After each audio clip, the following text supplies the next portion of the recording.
Hey guys, welcome to the help screen, and this is how to play Asphalt 9 with controller on your PC. So guys, the best way I can find in order for you to play with your controller in this game is to download this game on Steam, guys. And once you are on the Steam, just search for Asphalt 9.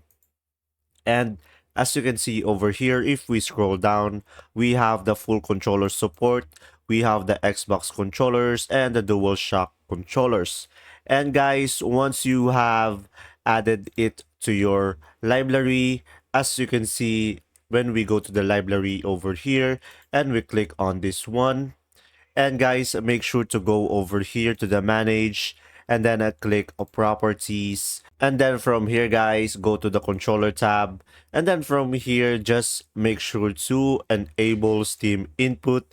And as you can see, they will have an Xbox controller, PlayStation, and different kinds of controllers. And guys, when you launch the game, you'll be able to automatically play with your controller as long as your controller is connected into your PC.